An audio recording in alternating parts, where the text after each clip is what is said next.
Hello, hello. So, here in part 4, we're going to cover understanding a business model and assessing the quality of management. So, the first place I look when examining an unfamiliar company is the company summary.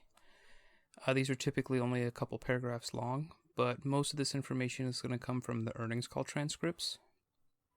When reading through the transcripts, you have to ask yourself these questions.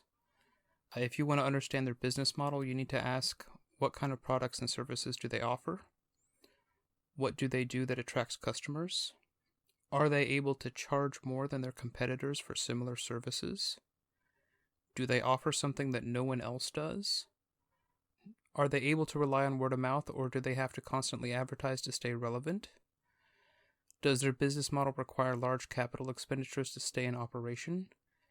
And does their business model require large capital expenditures to grow revenue? The goal here is to assess if their business model is a high, medium, or low quality and how well they'll do against their competition. So, for example, if they're able to charge more for similar services than everyone else, that's typically an indication that they have strong brand loyalty and that consumers believe in their products and services. If they're able to provide something that no one else does, that can be an indication that they have a monopoly on whatever it is that they do.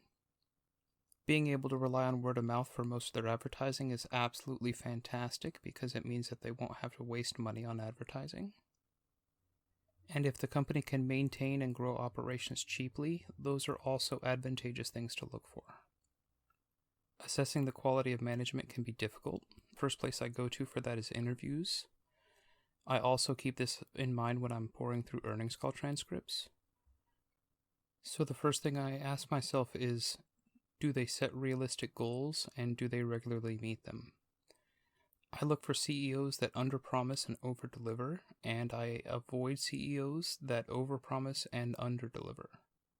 The second thing I ask myself is, are they actually competent, or do they merely do a good job of faking competency? It's also important that they truly understand the industry that they're in, and that their incentives align with shareholders. Owning a significant number of shares gives them skin in the game, but it's also important to factor in how much of their net wealth is actually tied to the company. If they are excessively wealthy, it really doesn't matter if they own, 5 or 10% of the company because they're not really going to be incentivized to make sure that the company succeeds. Ideally, you want to find a CEO that has attached their image and persona to the fate of the company.